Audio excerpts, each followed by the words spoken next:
बड़ी खबर राजस्थान से आपको बता रहे हैं, जहां किसानों का आक्रोश देखने को मिला है।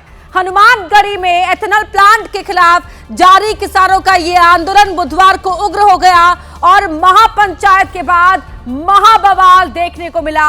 आज फिर किसानों ने बैठक बुलाई है सुबह 11 बजे।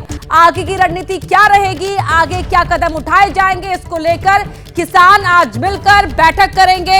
एथेनॉल प्लांट के बाहर राजस्थान पुलिस के जवान बड़ी संख्या में तैनात कर दिए गए हैं। कल भड़के किसानों ने निर्माणाधीन प्लांट में बवाल किया था। अभी भी टिब्बी इलाके में इंटरनेट को बैन किया हुआ है, पुलिस फोर्स तैनात है। तस्वीरें आप देख रहे हैं बुधवार को हुए आंदोलन की, जो हिंसक प्रदर्शन में तब्दील हो गया और यहां भड़के किसानों ने जमकर बवाल काटा और भड़के किसानों को कंट्रोल करने के लिए यहां पुलिस ने भी लाठीचार्ज किया है, हल्के बल का इस्तेमाल किया है हालात को काबू करने के लिए। ये तस्वीर आपके टीवी स्क्रीन पर किसान संग्राम किस तरह देखने को मिला है। एथेनॉल प्लांट का विरोध कर रहे थे यहां पर किसान, प्रदर्शन करते करते बेकाबू हो गए, बवाल शुरू हो गया और उसके बाद पुलिस और किसानों के बीच भिड़ंत देखने को मिली है। तो हनुमानगढ़ के टिब्बी में एथेनॉल फैक्ट्री का विरोध यहां पर करने के लिए किसान इकट्ठा हुए। 15 महीने से यह आंदोलन चल रहा था, अचानक उग्र हो गया। बुधवार को महापंचायत के लिए जुटी किसानों की भीड़, पुलिस और नाराज किसानों के बीच भिड़ंत हुई, आग लगा दी गई, आगजनी यहां पर देखने को मिली है। और किस तरह नाराज किसानों ने पुलिस की गाड़ियों को फूंका है, वो तस्वीरें भी आप टीवी स्क्रीन पर देख सकते हैं। फैक्ट्री पर हजारों किसानों ने कब्जा किया हुआ है और ये तस्वीरें टीवी स्क्रीन पर आपको दिखा रहे हैं। सचिन हमारे सहयोगी फोन लाइन पर जुड़ रहे हैं। सचिन, कल की तस्वीरें यहां बता रही है कि हालात कितने चिंताजनक बने हुए हैं। आज एक बार फिर किसान इकट्ठा होने जा रहे हैं, क्या स्थिति है वहां? जी देखिए, अभी किसानों की 11 बजे अभी मीटिंग है सुबह, तो किसान जो है अब अगली रणनीति जो है उसमें उसको लेकर डिसाइड करेंगे कि कैसे इस फैक्ट्री के खिलाफ जो है आंदोलन जो है आगे तेज किया जाएगा। पर फिलहाल जो फैक्ट्री है, जो अंडर कंस्ट्रक्शन फैक्ट्री है, वहाँ पे राजस्थान पुलिस जो है वो तैनात की गई है ताकि कोई भी शख्स जो है यहाँ ना आ सके। प्रशासन पूरी नजर रखे हुए है, यहाँ पे मोबाइल इंटरनेट जो है वो भी बंद किया हुआ है प्रशासन ने। पर फिलहाल ग्रामीणों की तरफ से, किसानों की तरफ से आज 11 बजे बैठक करके जो है अगली रणनीति तय की जाएगी और उसमें साफ हो पाएगा कि किसान जो है अगला क्या कदम जो है इस एथेनॉल फैक्ट्री के खिलाफ जो है उठाने वाले हैं इस आंदोलन में, जो काफी लंबे समय से ये आंदोलन जो है किसानों ने चलाया हुआ है। सचिन, ये बताएं कि 15 महीने से ये आंदोलन चल रहा था किसानों का, क्या उनकी नाराजगी है, किस बात का विरोध कर रहे हैं और क्या अब तक उन्हें मनाने की कोशिश नहीं हुई, कोई सहमति बनाने की कोशिश नहीं की गई? जी देखिए, हमारी किसान नेताओं से बात हुई है तो उन्होंने कहा है कि पिछले कल भी कुछ बातचीत हुई थी किसान नेताओं की, ऊपर वो ज्यादा फ्रूटफुल नहीं रही थी किसान नेताओं की और प्रशासन के बीच बातचीत जो है, जिसके बाद ये सब कुछ यहाँ पे हुआ है। तो काफी लंबे समय से आंदोलन चल रहा है, तो किसानों का और ग्रामीणों का यही तर्क है कि इससे पॉल्यूशन जो है यहाँ पे होगा। और यहाँ हम देख रहे हैं, यहाँ पे पूरा एक प्रचार है, एक तरफ जहाँ जो ये इथेनॉल फैक्ट्री है उसके जो पॉजिटिव बताने के लिए जो है सरकार की तरफ से कोशिश की गई है। छोटा सा कस्बा है टिब्बी, यहाँ पे बोर्ड लगाए गए हैं ताकि इथेनॉल फैक्ट्री के जो है क्या फायदे हैं वो समझाए जाए। तो दूसरी तरफ जो विरोध करने वाले हैं उन्होंने भी अपना प्रचार किया है और बिल्कुल वैसे ही बोर्ड जो है यहाँ पे लगाए हुए हैं टीबी में, ताकि किसानों को, ग्रामीणों को ये बताएं कि इसके यहाँ लगने से, इथेनॉल फैक्ट्री के यहाँ लगने से क्या क्या तो किसान नुकसान बता रहे हैं, सरकार ये बता रही है कि कोई दुष्प्रभाव नहीं है, फायदा क्या होगा। आप बने रहिए हमारे साथ। और ये 15 महीने से ये आंदोलन चल रहा था किसानों का एथेनॉल प्लांट के खिलाफ, लेकिन 18 नवंबर को प्लांट का फिर से निर्माण होने की वजह से नाराजगी भड़क गई। 10 तस्वीरें आपकी टीवी स्क्रीन पर है।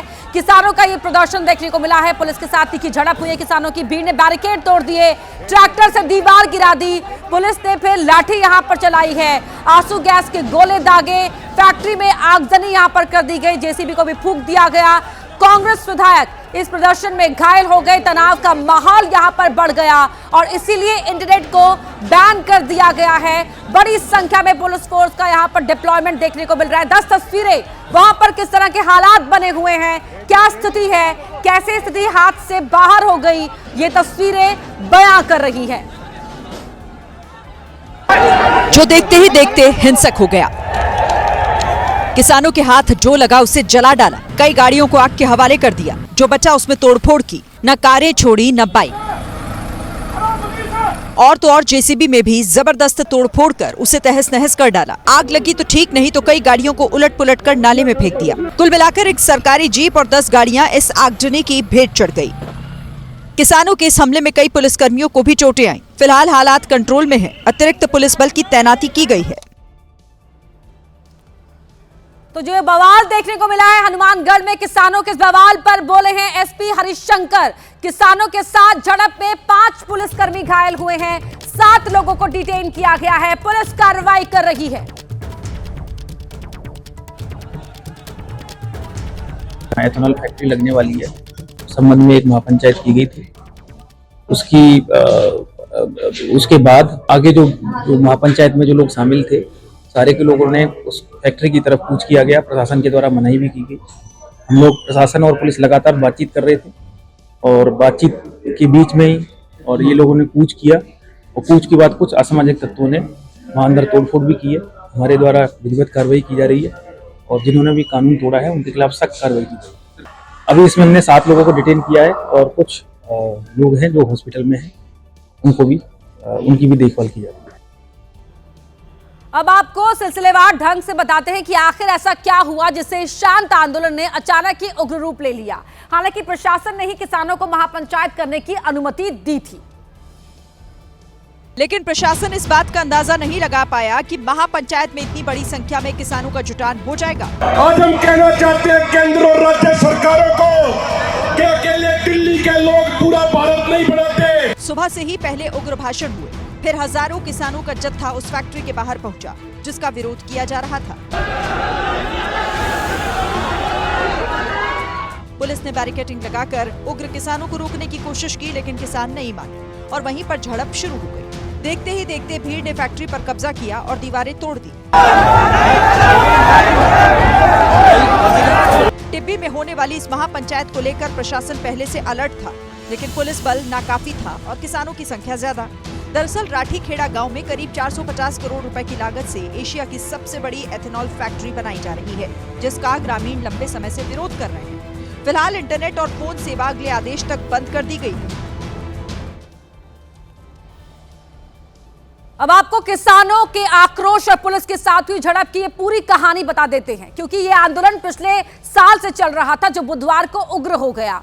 किसानों ने प्लांट से प्रदूषण बढ़ने का आरोप लगाया, लोगों ने उपजाऊ जमीनें बर्बाद होने की अपनी आशंका भी जताई। 15 महीने से कारखाने के खिलाफ लगातार प्रोटेस्ट हुआ। 18 नवंबर को प्लांट का एक बार फिर से निर्माण शुरू होने पर नाराजगी यहां किसानों की देखने को मिली। संयुक्त किसान मोर्चा ग्रामीणों ने बुधवार को महापंचायत बुलाई और बुधवार को महापंचायत में आई भीड़ देख प्रशासन ने निर्माण रोकने का भरोसा दिया। धीरे धीरे 5000 से ज्यादा किसानों की भीड़ यहां पर इकट्ठा होनी शुरू हो गई। उग्र भीड़ ने निर्माणाधीन फैक्ट्री की तरफ कूच किया, फैक्ट्री की दीवार गिरा दी, परिसर में जाकर पथराव किया, तोड़फोड़ की और आग लगा दी। भीड़ ने 10 निजी और 1 पुलिस वाहन के साथ जेसीबी को भी आग के हवाले कर दिया। शाम में प्रदर्शनकारियों ने आगे भी धरना जारी रखने का ऐलान किया। प्रशासन की तरफ से इलाके में धारा 163 लागू की गई। अब मौके पर भारी पुलिस फोर्स यहां पर डिप्लॉय किया गया है। और अब बढ़ते हैं आगे, बात करते हैं यूपी के बाराबंकी की, जहां पर पूर्वांचल एक्सप्रेसवे पर एक दिल दहला देने वाली घटना सामने आई है। यहां टक्कर के बाद 2 कारों में भीषण आग लग गई, जिसमें 5 लोगों की मौत हो गई। एक्सप्रेसवे पर इंजन को ठंडा करने के लिए रुकी वैगनार कार को पीछे से ब्रेजा कार ने टक्कर मार दी। ये टक्कर इतनी जबरदस्त थी कि दोनों कारों में भीषण आग लग गई। घटना देखकर लोगों के रोंगटे खड़े हो गए। आग की लपटें देखकर कोई भी कार के पास जाने की हिम्मत नहीं जुटा पाया और वैगनार कार में सवार एक सिपाही के परिवार की पत्नी और 3 बच्चों की झुलसकर मौत हो गई। वहीं ब्रेजा कार ड्राइवर की भी हादसे में मौत हो गई, जबकि कार में सवार अन्य 5 लोगों की हालत गंभीर बताई जा रही है, जिन्हें लखनऊ के केजीएमयू में भर्ती कराया गया है। इस दर्दनाक हादसे के चलते एक्सप्रेसवे पर कुछ समय के लिए ट्रैफिक बाधित रहा। फायर ब्रिगेड ने जब आग पर काबू पा लिया, तब दोबारा आवागमन शुरू हो पाया। बात करते हैं दिल्ली के सावदा की, जहां जेजे कॉलोनी में उस वक्त हड़कंप मच गया जब एक नाबालिग युवक की चाकू से गोदकर हत्या कर दी गई और शव को खेत में फेंक दिया गया। बताया जा रहा है कि जिन लड़कों ने हत्या की वो मृतक के जानकार थे, जो मृतक अनिकेत को अपने साथ लेकर गए और चाकू से गोदकर उसका कत्ल कर दिया। 1 बजे कॉल आता है किसी लड़के का, उस लड़के ने कॉल करके हमको ये बोला तुम्हारे भाई को तो यहाँ पे मार के डाल रखा है पीछे खेतों में। हम उधर गए, उधर से उसको उठा के लेके आए। जैसे ही उन्हें अनिकेत के बारे में पता चला, वो उसे लेकर एक अस्पताल पहुंचे, लेकिन तब तक अनिकेत की जान जा चुकी थी। 3-4 लड़के थे उसके साथ जिन्होंने मारा। एक का नाम जीतू है, एक का नाम शिवा है, सोहिल और विशाल। वहीं मृतक के परिजनों का रो रो कर बुरा हाल है। बताया जा रहा है कि हत्या करने वाले सभी आरोपी नाबालिग हैं। हालांकि हत्या किस वजह से की गई, इसका पता अभी तक नहीं चला है। सभी आरोपी फरार हैं। अब पुलिस मामले की जांच में जुटी है। और बात करते हैं महाराष्ट्र के जलगांव की, जहां उस वक्त अफरा तफरी मच गई जब एक फैक्ट्री में आग लग गई। फैक्ट्री में रखा सारा सामान जलकर राख हो गया। दरअसल जैसे ही आग लगी, पूरी फैक्ट्री आग की लपटों में घिर गई और देखते ही देखते आग इतनी विकराल हो गई कि आसपास का बड़ा इलाका दहशत में आ गया। फैक्ट्री में काम कर रहे लोगों को रेस्क्यू कर बाहर निकाला गया। आग की खबर मिलते ही फायर ब्रिगेड की टीम घटनास्थल पर पहुंच गई। जिस जगह आग लगी वो घना इलाका था, जहां फायर ब्रिगेड की टीम को आग बुझाने में खासी दिक्कतों का सामना करना पड़ा। घंटों की कड़ी मशक्कत के बाद आग पर काबू पाया गया, लेकिन फैक्ट्री में रखा सारा सामान जलकर राख हो गया। हालांकि आग कैसे लगी, इसका पता नहीं चला है। अब पुलिस मामले की जांच में जुटी है। और अमेरिका और वेनेजुएला के बीच बढ़ते तनाव को लेकर बड़ी खबर आपको बता रहे हैं। अमेरिका ने वेनेजुएला के तट के पास से तेल टैंकर जब्त किया है। अमेरिका का वेनेजुएला पर ईरान को प्रतिबंधित तेल भेजने का आरोप। अमेरिकी राष्ट्रपति ट्रंप ने दी तेल टैंक जब्त करने की जानकारी।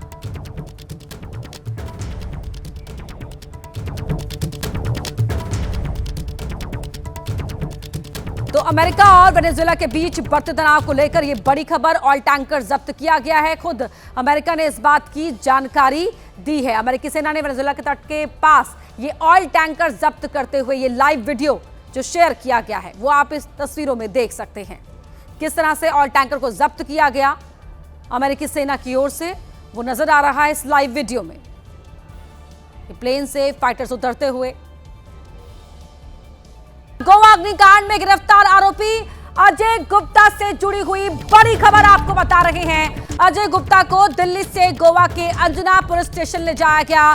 कल साकेत कोर्ट ने गोवा पुलिस को दी थी 36 घंटे की ट्रांजिट रिमांड और अब अंजना पुलिस स्टेशन ले जाया गया है दिल्ली से अजय गुप्ता को, पार्टनर अजय गुप्ता को, अजय गुप्ता ने अपने बचाव में कहा था कि वो सिर्फ पार्टनर है, उसे वहां के एडमिनिस्ट्रेशन के बारे में कोई जानकारी नहीं है। और अब गोवा पुलिस ट्रांजिट रिमांड पर अजय गुप्ता को दिल्ली से गोवा के अंजना पुलिस स्टेशन लेकर गई है।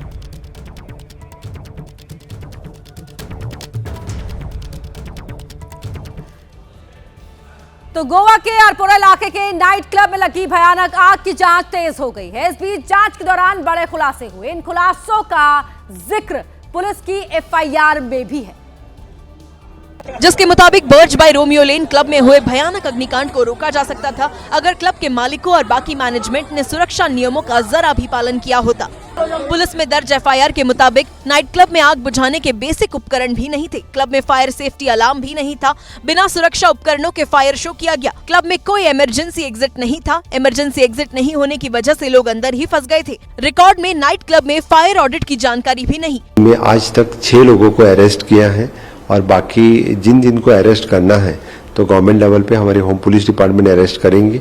इस बीच गोवा में लूथरा बंधुओं के नाइट क्लब पर बुलडोजर एक्शन भी हुआ और बुलडोजर की मदद से लकड़ी के ढांचे को जमींदोज कर दिया गया, जिसके मुताबिक और बड़ी खबर का रुख करें, गोवा अग्निकांड से जुड़ी हुई बड़ी खबर आपको बता रहे हैं। लूथरा ब्रदर्स का पासपोर्ट रद्द कर दिया गया है। लूथरा ब्रदर्स का पासपोर्ट रद्द किए जाने की खबर मिल रही है। लूथरा ब्रदर्स जो देश से भाग गए थे और अब उनके पासपोर्ट को रद्द किए जाने की खबर मिल रही है।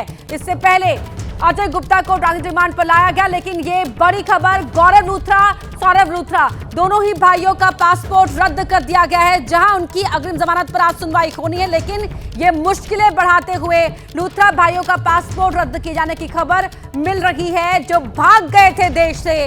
और सूरज ओझा हमारे सहयोगी फोन लाइन पर जुड़ रहे हैं। सूरज, लूथरा ब्रदर्स के पासपोर्ट रद्द किए जाने की खबर मिल रही है।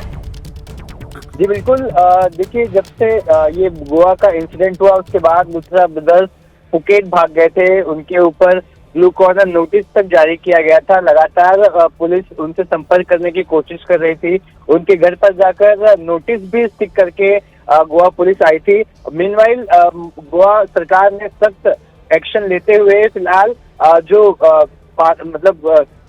एक रिकमेंडेशन दिया था, जिसके बाद उन दोनों भाइयों का जो पासपोर्ट है वो फिलहाल सस्पेंड कर दिया गया है और सस्पेंड करने के बाद आगे की प्रक्रिया तेज की गई है। जी बहुत धन्यवाद आपका इस पूरी जानकारी के लिए। पासपोर्ट सस्पेंड किए जाने की खबर मिल रही है।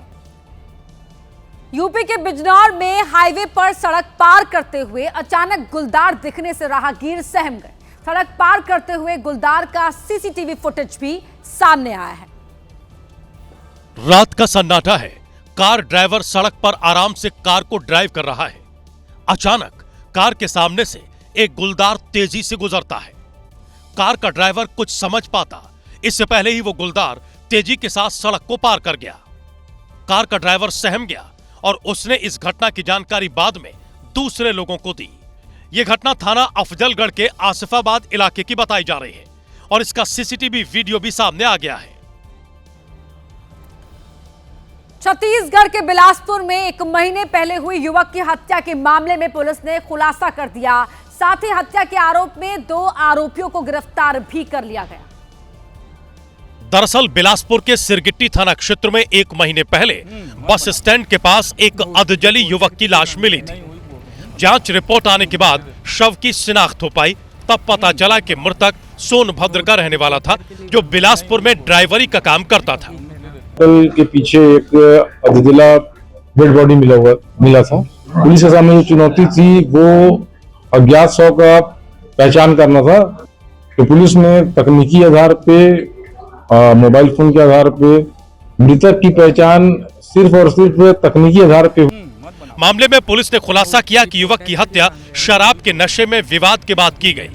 हत्या में शामिल 2 अपराधियों ने पहले युवक की हत्या की, फिर उसके शव को आग लगा दी और वहां पर बैठ के शराब पी रहा था। उसी समय 2 बदमाश जो दोनों आरोपी है वो वहां पर इनके साथ मिलकर मृतक के साथ शराब पीने के लिए आया और किसी बात को लेके वहां पर इनके साथ लड़ाई हुआ और इसके पश्चात वहीं पर कचरे के पास रखे पत्थर से इन्होंने मृतक के सिर पर वार कर मृतक की हत्या कर दी और पहचान छुपाने के लिए वहीं पर से कचरे का जो ढेर था उसी को मृतक के ऊपर डाल के उस पर आग लगा दिया। पकड़े गए आरोपी अपराधी किस्म के बताए जा रहे हैं। दोनों पर पहले से कई केस दर्ज हैं। पुलिस अब उनको जेल भेजने की तैयारी में जुट गई है। मध्य प्रदेश के सागर में दर्दनाक एक्सीडेंट में 4 जवानों की मौत हो गई, तो वहीं एक आरक्षक घायल हो गया। यह एक्सीडेंट उस वक्त हुआ जब जवान नक्सल विरोधी अभियान से ड्यूटी करके लौट रहे थे। तभी मुरैना के पास तेज रफ्तार कंटेनर से पुलिस की वैन की टक्कर हो गई। ये टक्कर इतनी जबरदस्त थी कि डॉग मास्टर समेत 4 जवानों की मौके पर ही मौत हो गई। अंदाजा इस बात से लगाया जा सकता है कि पुलिस वैन चकनाचूर हो गई, जिसमें ड्राइवर और जवान अंदर फंस गए। जेसीबी की मदद से वैन की बॉडी काटकर शवों को बाहर निकाला गया। वहीं सड़क हादसे में घायल आरक्षक राजीव चौहान को ठाना हवाई पट्टी से एयरलिफ्ट कर एयर एम्बुलेंस के जरिए दिल्ली के सर गंगाराम अस्पताल में लाया गया, जहां उनका इलाज चल रहा है। लेकिन जिस तरह से दुर्घटना हुई है उससे हर कोई हैरान है। मध्य प्रदेश के मुख्यमंत्री मोहन यादव ने इस एक्सीडेंट पर दुख जताया है। वहीं पुलिस मुख्यालय ने निर्देश जारी कर इमरजेंसी सिचुएशन को छोड़कर किसी भी लंबे फोर्स मूवमेंट पर रोक लगा दी है। अब रात 12 बजे से सुबह 5 बजे तक कोई मूवमेंट नहीं होगा ताकि भविष्य में इस तरह की दुर्घटना न हो। यूपी में सीएम योगी के निर्देश पर घुसपैठियों के खिलाफ सहारनपुर पुलिस ने कार्रवाई तेज कर दी है और देर रात ऑपरेशन टॉर्च चलाकर लोगों के कागजातों की जांच की गई। रात के वक्त हाथों में टॉर्च लेकर पहुंची पुलिस की टीम ने अवैध बांग्लादेशी और रोहिंग्या के शक में झुग्गी झोपड़ी में रहने वाले लोगों के कागजों के सत्यापन किए। देर रात पुलिस टीम को देखते ही लोगों में हड़कंप मच गया। पुलिस ने आधार कार्ड और पहचान पत्र चेक किए। लोगों के मोबाइल फोन की जांच की गई। सहारनपुर, शामली और मुजफ्फरनगर में पुलिस द्वारा वेरिफिकेशन का एक सघन अभियान चलाया जा रहा है। इसमें जो बाहर से आए हुए लोग हैं, जो किराएदार, घरेलू नौकर आदि के रूप में यहाँ काम कर रहे हैं, अथवा जो भी हमारी झुग्गिया झोपड़ी अवैध रूप से रेलवे लाइन के किनारे अथवा हाईवे के किनारे बसे हुए लोग हैं, उन सबका सत्यापन किया जा रहा है। फिलहाल पुलिस को अभी तक कोई भी संदिग्ध व्यक्ति नहीं मिला है। फिर भी पुलिस का ऑपरेशन टॉर्च आगे भी जारी रहेगा। वहीं यूपी के तमाम शहरों में ऑपरेशन टॉर्च जारी है, जिसका एक बड़ा एक्शन वाराणसी में देखने को मिला, जहां अवैध तरीके से रहे बांग्लादेशी और रोहिंग्याओं पर शिकंजा कसा गया। ये एक्शन वाराणसी की उन झुग्गी झोपड़ियों में देखने को मिला जहां पुलिस ने अवैध तरीके से रह रहे संदिग्ध लोगों के कागजात मांगे और जो नहीं दे पाए उन्हें चिन्हित कर लिया गया। हम लोग ऐसे लोगों को आइडेंटिफाई कर रहे हैं जो अपने को क्लेम करते हैं असम से आए हुए हैं या बंगाल से आए हुए हैं, लेकिन उनके पास कोई प्रॉपर डॉक्यूमेंट नहीं है। ऐसे हम लोगों ने अभी तक लगभग 500 संदिग्ध लोगों को चिन्हित किया है और ये कार्रवाई लगातार अभी चल रही है। पुलिस के मुताबिक अब तक वाराणसी के काशी, गोमती और वरुणा जोन से 500 से ज्यादा संदिग्ध मिले हैं, जिनसे उनकी पहचान के लिए पहचान पत्र मांगा गया, लेकिन वो दे नहीं पाए। अब उन्हें 1 हफ्ते का समय दिया गया है। अगर वो अपनी पहचान की सत्यता साबित नहीं कर पाए तो उन्हें डिटेंशन सेंटर भेज दिया जाएगा। और अब बात करते हैं ग्रेटर नोएडा के दनकौर की, जहां एक मुस्लिम लड़की ने अपनी मर्जी से एक हिंदू लड़के से शादी कर दी। युवती ने अब अपने परिवार वालों से जान का खतरा बताते हुए पुलिस से सुरक्षा की गुहार लगाई है। हिंदू रीति रिवाज से शादी हुई, विधि विधान से मंत्रोच्चार हुए। 7 फेरों के बाद राहुल और आयशा हमेशा के लिए एक दूजे के हो गए।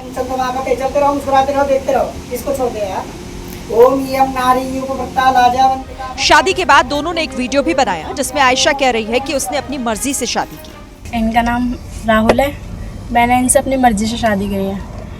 इनके घर वालों का इसमें कोई हाथ नहीं है, मैंने अपनी मर्जी से इनसे शादी करी है।